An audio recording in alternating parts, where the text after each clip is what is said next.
Bapak, Ibu, dan saudara-saudariku yang terkasih dalam Tuhan kita Yesus Kristus, salam sejahtera untuk kita semua.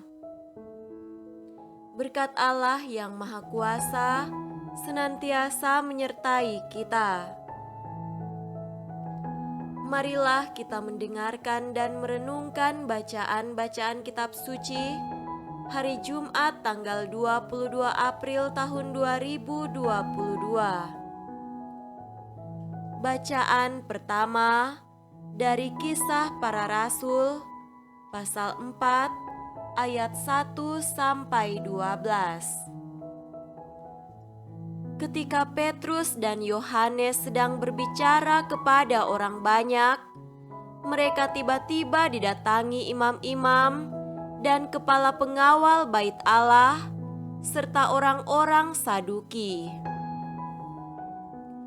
Orang-orang itu sangat marah karena mereka mengajar orang banyak dan memberitakan bahwa dalam Yesus ada kebangkitan dari antara orang mati. Mereka ditangkap dan diserahkan ke dalam tahanan sampai keesokan harinya karena hari telah malam. Tetapi di antara orang yang mendengar ajaran itu, banyak yang menjadi percaya, sehingga jumlah mereka menjadi kira-kira 5.000 orang laki-laki. Pada keesokan harinya, pemimpin-pemimpin Yahudi serta tua-tua dan ahli-ahli Taurat mengadakan sidang di Yerusalem dengan imam besar Hanas dan Kayafas, Yohanes dan Alexander, dan semua orang lain yang termasuk keturunan imam besar. Lalu Petrus dan Yohanes dihadapkan kepada sidang itu dan mulai diperiksa dengan pertanyaan ini.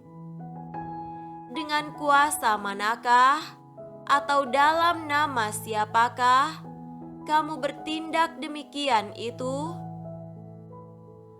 Maka jawab Petrus penuh dengan Roh Kudus, "Hai pemimpin-pemimpin umat dan tua-tua, jika kami sekarang harus diperiksa karena suatu kebajikan kepada seorang sakit dan harus menerangkan dengan kuasa manakah orang itu disembuhkan, maka ketahuilah oleh kamu sekalian dan oleh seluruh umat Israel bahwa dalam nama Yesus Kristus, orang Nazaret yang telah kamu salibkan, tetapi yang telah dibangkitkan Allah dari antara orang mati, bahwa oleh karena Yesus itulah orang ini berdiri dengan sehat sekarang di depan kamu.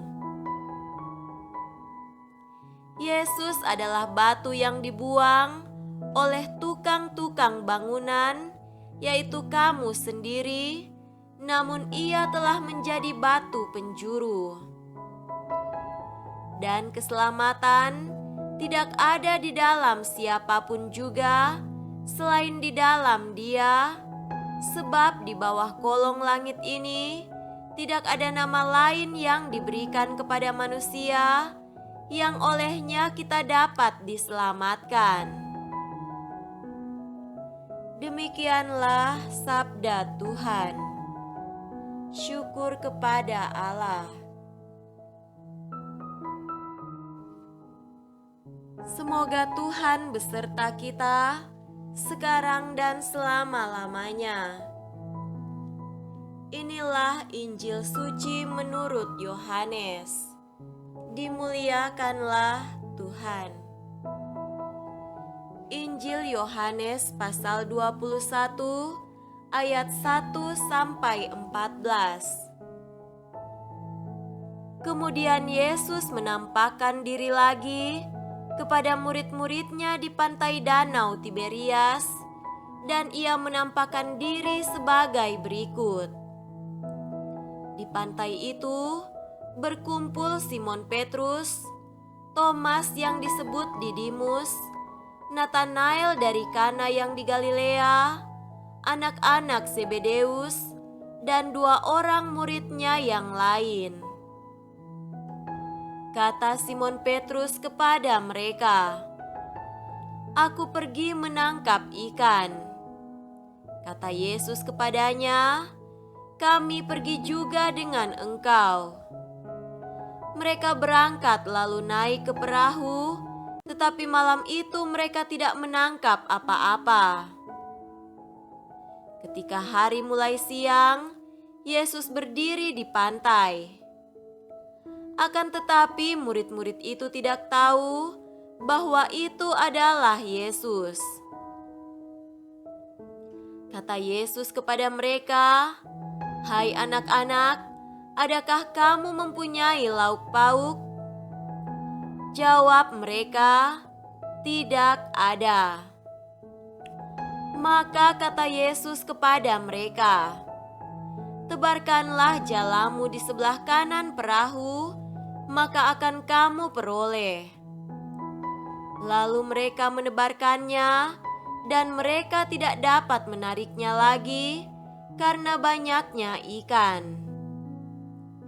Maka murid yang dikasihi Yesus itu berkata kepada Petrus, "Itu Tuhan." Ketika Petrus mendengar bahwa itu adalah Tuhan, maka ia mengenakan pakaiannya, sebab ia tidak berpakaian, lalu terjun ke dalam danau. Murid-murid yang lain datang dengan perahu karena mereka tidak jauh dari darat, hanya kira-kira 200 hasta saja, dan mereka menghela jala yang penuh ikan itu. Ketika mereka tiba di darat, mereka melihat api arang dan di atasnya ikan dan roti. Kata Yesus kepada mereka, "Bawalah beberapa ikan yang baru kamu tangkap itu." Simon Petrus naik ke perahu, lalu menghela jala itu ke darat, penuh ikan-ikan besar. 153 ekor banyaknya, dan sungguh pun sebanyak itu, jala itu tidak koyak. Kata Yesus kepada mereka, "Marilah dan sarapanlah." Tidak ada di antara murid-murid itu yang berani bertanya kepadanya, "Siapakah engkau?" Sebab mereka tahu bahwa ia adalah Tuhan. Yesus maju ke depan, mengambil roti dan memberikannya kepada mereka, demikian juga ikan itu. Itulah ketiga kalinya Yesus menampakkan diri kepada murid-muridnya sesudah ia bangkit dari antara orang mati. Demikianlah sabda Tuhan. Terpujilah Kristus.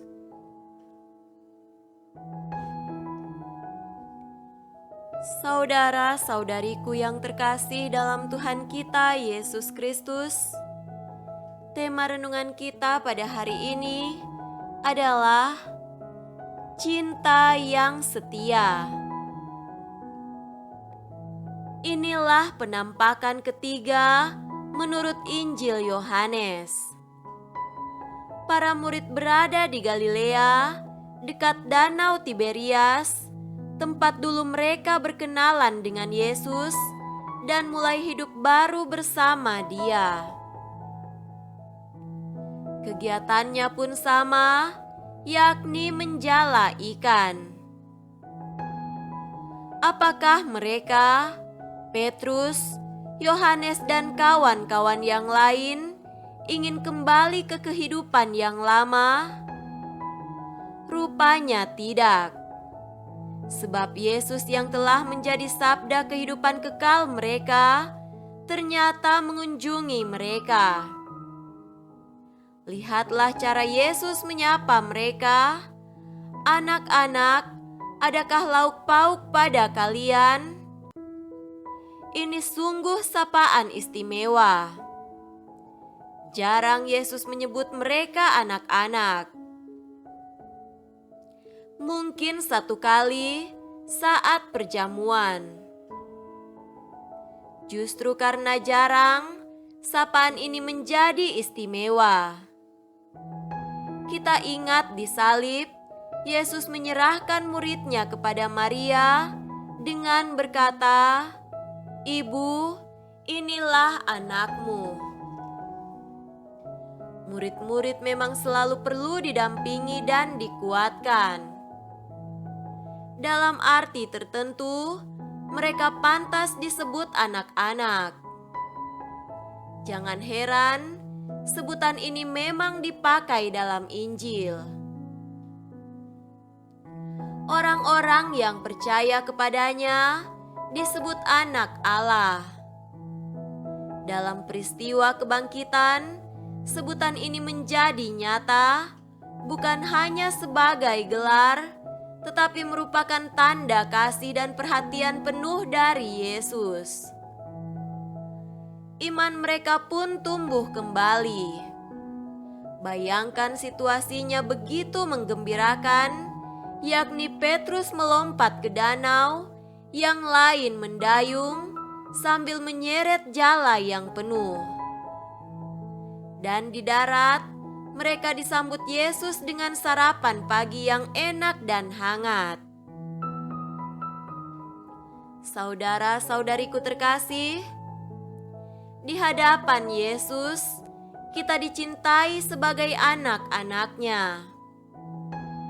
Mirip para rasul, kadang-kadang kita juga menjadi lemah, bahkan sering tergoda untuk kembali ke kehidupan yang kelam. Kematian dan kesusahan bisa jadi seperti kabut. Disitulah perlunya iman akan kebangkitan. Percaya akan kebangkitan berarti percaya bahwa ada cinta yang setia. Dia tidak pernah meninggalkan kita. Dengan kematian, Dia telah menjadi solider dengan kita. Tapi dengan kebangkitan, Ia menjadi jaminan cinta yang tetap. Ia akan selalu menjumpai dan menguatkan kita di saat yang tepat. Semoga demikian. Amin.